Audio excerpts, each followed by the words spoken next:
ओम शांति। 24/9/25 की वाणी है। मीठे बच्चे, बाप आए हैं तुम्हारी बैटरी चार्ज करने। जितना तुम याद में रहेंगे उतना बैटरी चार्ज होती रहेगी।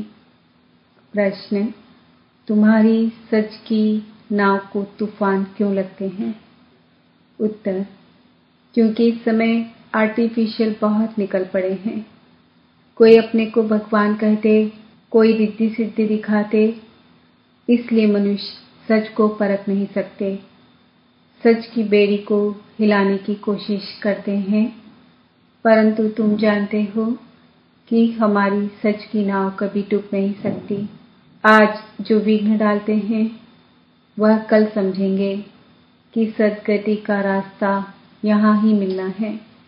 सबके लिए यह एक ही हट्टी है। ओम शांति।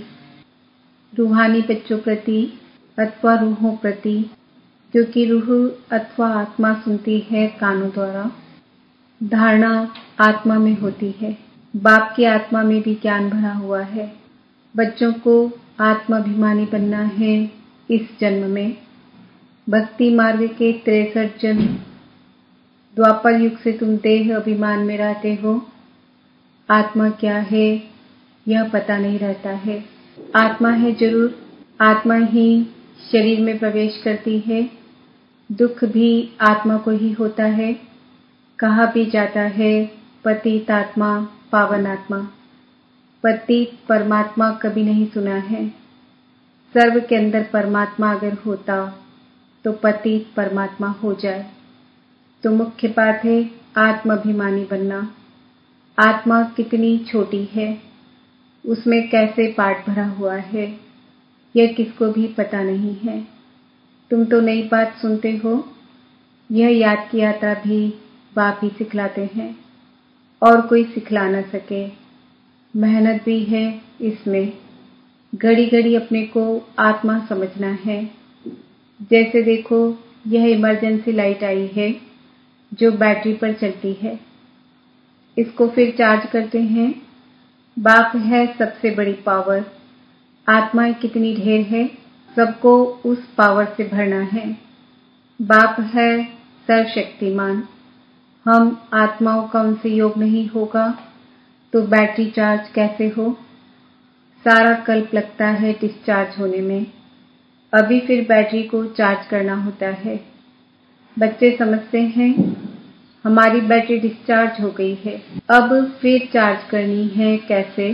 बाबा कहते हैं मेरे से योग लगाओ। यह तो बहुत सहज समझने की बात है। बाप कहते हैं मेरे साथ बुद्धि योग लगाओ तो तुम्हारी आत्मा में पावर भरकर सतो प्रधान बन जाएगी।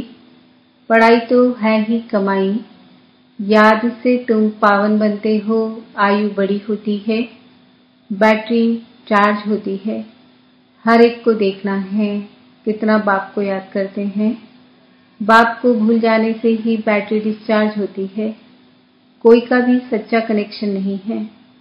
सच्चा कनेक्शन है ही तुम बच्चों का। बाप को याद करने बिकर ज्योति जगेगी कैसे? ज्ञान भी सिर्फ एक बाप ही देते हैं।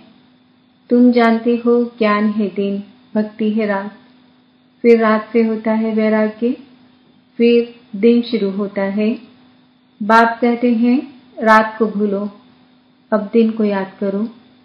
स्वर्ग है दिन, नरक है रात। तुम बच्चे अब चैतन्य में हो। यह शरीर तो विनाशी है, मिट्टी का बनता है, मिट्टी में मिल जाता है। आत्मा तो अविनाशी है ना, बाकी बैटरी डिस्चार्ज होती है। अभी तुम कितने समझदार बनते हो। तुम्हारी बुद्धि चली जाती है घर में। वहां से हम आए हैं। यहाँ सूक्ष्म वतन का तो मालूम पड़ गया। वहां 4 भुजाएं विष्णु की दिखाते हैं। यहाँ तो 4 भुजा होती नहीं। यह किसको भी बुद्धि में नहीं होगा कि ब्रह्मा सरस्वती फिर लक्ष्मी नारायण बनते हैं। इसलिए विष्णु को 4 भुजा दी है। सिवाय बाप के कोई समझा न सके। आत्मा में ही संस्कार भरते हैं। आत्मा ही तमो प्रधान से फिर सतो प्रधान बनती है। आत्माएं ही बाप को पुकारती है, ओ बाबा हम डिस्चार्ज हो गए हैं, अब आप आओ, हमको चार्ज होना है। अब बाप कहते हैं जितना याद करेंगे उतना ताकत आएगी। बाप से बहुत लव होना चाहिए। बाबा हम आपके हैं, आपके साथ ही घर जाने वाले हैं। जैसे पियर घर से ससुर घर वाले ले जाते हैं ना, यहाँ तुमको 2 बाप मिले हैं श्रृंगार कराने वाले। श्रृंगार भी अच्छा चाहिए, अर्थात सर्वगुण संपन्न बनना है। अपने से पूछना है मेरे में कोई अवगुण तो नहीं है। मनसा में भल तूफान आते हैं, कर्मणा से तो कुछ नहीं करता हूँ, किसको दुख तो नहीं देता हूँ। बाप है दुख हरता सुख करता, हम भी सबको सुख का रास्ता बताते हैं। बाबा बहुत युक्तियाँ बतलाते रहते हैं। तुम तो हो सेना, तुम्हारा नाम ही है प्रजापिता ब्रह्मा कुमार कुमारियाँ।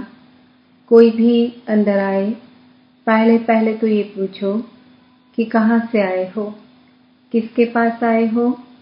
कहेंगे हम बीके के पास आए हैं। अच्छा ब्रह्मा कौन है? प्रजापिता ब्रह्मा का नाम कभी सुना है? हाँ, प्रजापिता के तो तुम भी बच्चे हो। प्रजा तो सब हो गए ना, तुम्हारा बाप है, तुम सिर्फ जानते नहीं हो।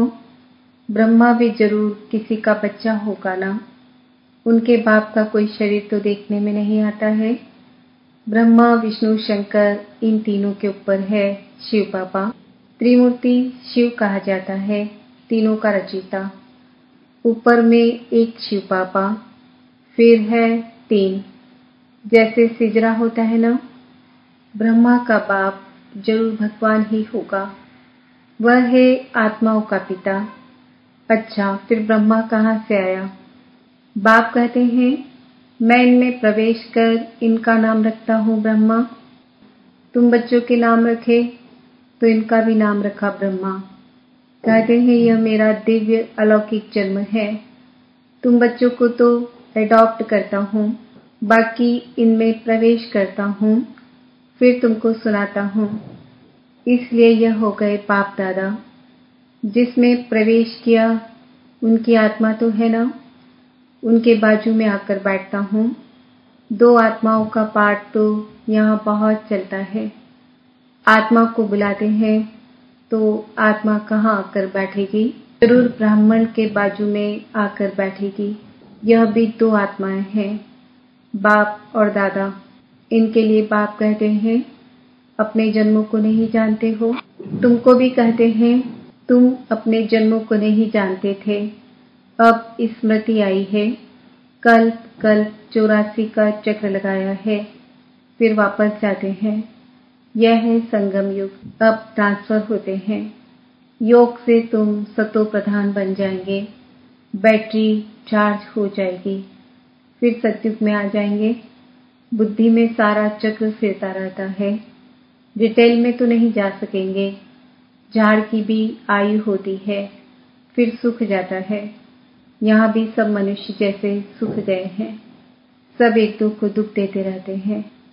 अभी सबका शरीर खलास हो जाएगा, बाकी आत्माएं चली जाएंगी। यह ज्ञान बाप के सिवाय कोई दे न सके। बाप ही विश्व की बादशाही देते हैं, उनको कितना याद करना चाहिए। याद में न रहने से माया का थप्पड़ लग जाता है। सबसे कड़ा थप्पड़ है विकार का। युद्ध के मैदान में तुम ब्राह्मण ही हो ना, तो तुमको ही तूफान आएंगे, परंतु कोई विकर्म नहीं करना है। विकर्म किया तो हार खाई। बाबा से पूछते हैं यह करना पड़ता है। बच्चे तंग करते हैं तो गुस्सा आ जाता है। बच्चों को अच्छी रीति संभालेंगे नहीं तो खराब हो जाएंगे। कोशिश करके थप्पड़ नहीं लगाओ। श्री कृष्ण के लिए भी दिखाते हैं ना, ओखली से बांधा, रस्सी से बांधो, खाना न दो। रो रो कर आखिर कहेंगे अच्छा अब नहीं करेंगे। बच्चा है फिर भी करेगा, शिक्षा देनी है। बाबा भी बच्चों को शिक्षा देते हैं। बच्चे कभी विकार में मत जाना, कुल कलंकित नहीं बनना। लौकिक में भी कोई कपूत बच्चा होता है तो माँ बाप कहते हैं ना, यह क्या काला मुंह करते हो, कुल को कलंक लगाते हो। हार जीत, जीत हार होते होते आखिर जीत हो जाएगी। सच की नाव है, तूफान बहुत आएंगे क्योंकि आर्टिफिशियल बहुत निकल पड़े हैं। कोई अपने को भगवान कहते, कोई क्या कहते हैं, रिद्धि सिद्धि भी बहुत दिखाते हैं, साक्षात्कार भी कराते हैं। बाप आते ही हैं सर्व की सद्गति करने।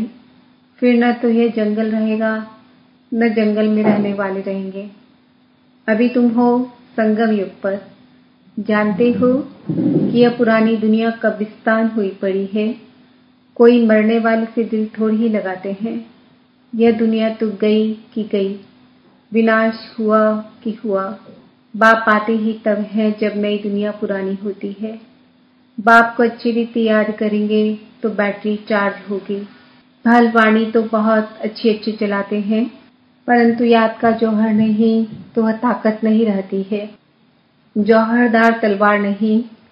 बाप कहते हैं यह कोई नई बात नहीं है। 5000 वर्ष पहले भी आए थे। बाप पूछते हैं आगे कब मिले हो, तो कहते हैं कल्प पहले मिले थे। कोई फिर कह देते ड्रामा आप ही पुरुषार्थ कराएगा। अच्छा, अब ड्रामा पुरुषार्थ करा रहा है ना, तो करो। एक जगह बैठ तो नहीं जाना है। जिन्होंने कल्प पहले पुरुषार्थ किया है वह करेंगे। अभी तक जो आए नहीं हैं वह आने हैं। जो चलते चलते भाग गए शादी आदि जाकर की, उनका भी ड्रामा में पार्ट होगा तो आकर फिर पुरुषार्थ करेंगे। जाएंगे कहाँ? बाप के पास ही सबको पूंछ लटकाना पड़ेगा। लिखा हुआ है भीष्म पितामह आदि भी अंत में आते हैं। अभी तो कितना घमंड है, फिर वह घमंड उन्हों का पूरा हो जाएगा। तुम भी हर 5000 वर्ष के बाद पाठ बजाते हो, राजा ही लेते हो, गवाते हो। दिन प्रतिदिन सेंटर्स पढ़ते जाते हैं। भारतवासी जो खास देवी देवताओं के पुजारी हैं उनको समझाना है। सतयुग में देवी देवता धर्म था तो उनकी पूजा करते हैं। क्रिश्चियन लोग क्राइस्ट की महिमा करते, हम आदि सनातन देवी देवता धर्म की महिमा करते हैं। वह किसने स्थापन किया? वो लोग समझते हैं कृष्ण ने स्थापन किया, तब उनकी पूजा करते रहते। तुम्हारे में भी नंबरवार है। कोई कितनी मेहनत करते हैं, कोई कितने दिखाते हैं ना। गोवर्धन पर्वत को अंगुली पर उठा लिया। अभी यह पुरानी दुनिया है, सब चीजों से ताकत निकल गई है। सोना भी खानियों से नहीं निकलता है। स्वर्ग में तो सोने के महल बनते हैं। अभी तो गवर्नमेंट तंग हो जाती है क्योंकि कर्जा देना पड़ता है। वहां तो अथाह धन है। दीवारों में भी हीरे जवाहरात लगे रहते हैं। हीरो की जड़त का शौक रहता है। वहां धन की कमी है नहीं। कारून का खजाना रहता है। अल्लाह अव्वल दिन का एक खेल दिखाते हैं। ठक्का करने से महल निकल आते हैं। यहाँ भी दिव्य दृष्टि मिलने से स्वर्ग में चले जाते हैं। वहाँ प्रिंस प्रिंसेस के पास मुरली आदि सब चीजें हीरो की रहती हैं। यहाँ तो कोई ऐसी चीज पहनकर बैठे तो लूट कर ले जाएंगे, छुरा मारकर भी ले जाएंगे। वहाँ ये बातें होती नहीं। यह दुनिया ही बड़ी पुरानी गंदी है। इन लक्ष्मी नारायण की दुनिया तो वहाँ थी। हीरे जवाहरात के महल थे। अकेले तो नहीं होंगे ना। उसको कहा जाता था स्वर्ग। तुम जानते हो बरोबर हम स्वर्ग के मालिक थे। हमने ये सोमनाथ का मंदिर बनाया था। यह समझते हैं हम क्या थे। फिर भक्ति मार्ग में कैसे मंदिर बनाकर पूजा की। आत्मा को अपने 84 जन्मों का ज्ञान है। कितने हीरे जवाहरात थे, वह सब कहाँ गए। आहिस्ते आहिस्ते सब खलास होते गए। मुसलमान आए, इतना तो लूट कर ले गए जो कब्रों में जाकर हीरे लगाए, ताजमहल आदि बनाया।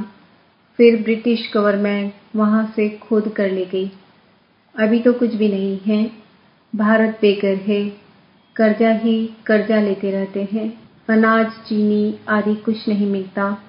अब विश्व को बदलना है, परंतु उनसे पहले आत्मा की बैटरी को सतो प्रधान बनाने के लिए चार्ज करना है। बाप को याद जरूर करना है। बुद्धि का योग बाप के साथ हो, उनसे ही तो वर्षा मिलता है। माया की इसमें ही लड़ाई होती है। आगे इन बातों को तुम थोड़े ही समझते थे। जैसे दूसरे वैसे तुम थे।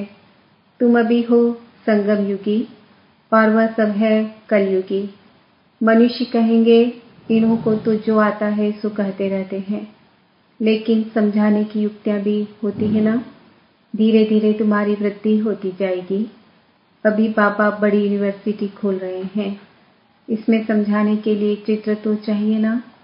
आगे चलकर तुम्हारे पास यह सब चित्र ट्रांसलाइट के बन जाएंगे, जो फिर तुमको समझाने में भी सहज हो। तुम जानते हो, हम अपनी बादशाही फिर से स्थापन कर रहे हैं।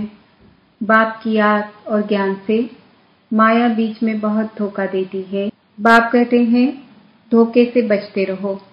युक्तियां तो बतलाते रहते हैं, मुख से सिर्फ इतना बोलो कि बाप को याद करो, तो तुम्हारे विकर्म विनाश होंगे और तुम यह लक्ष्मी नारायण बन जाएंगे। यह बैजेस आदि भगवान ने खुद बनाए हैं, तो इनका कितना कदर होना चाहिए। अच्छा, मीठे मीठे सिकिलते बच्चों प्रति माता पिता बाप दादा का याद, प्यार और गुड मॉर्निंग। रूहानी बाप की रूहानी बच्चों को नमस्ते। हम रूहानी बच्चों की रूहानी माता पिता बाप दादा को याद, प्यार, गुड मॉर्निंग, नमस्ते, ओम शांति। धारणा के लिए मुख्य सार, सर्व गुणों से अपना श्रृंगार करना है। कभी किसी को दुख नहीं देना है। सबको सुख का रास्ता बताना है। सारी दुनिया कब्रिस्तान हुई पड़ी है, इसलिए इससे दिल नहीं लगानी है। स्मृति रहे कि अभी हम ट्रांसफर हो रहे हैं, हमें तो नई दुनिया में जाना है। वरदान, माया व विघ्नों से सैफ रहने वाले बाप दादा की छत्र छाया के अधिकारी भव। जो बाप दादा के सिखिलते लाडले हैं, उन्हें बाप दादा की छत्र छाया अधिकार रूप में प्राप्त होती है। जिस छत्र छाया में माया के आने की ताकत नहीं, वह सदा माया पर विजयी बन जाते हैं। यह याद रूपी छत्र छाया सर्व विघ्नों से सेफ कर देती है। किसी भी प्रकार का विघ्न छत्र छाया में रहने वाले के पास आ नहीं सकता। छत्र छाया में रहने वालों के लिए मुश्किल से मुश्किल बात भी सहज हो जाती है।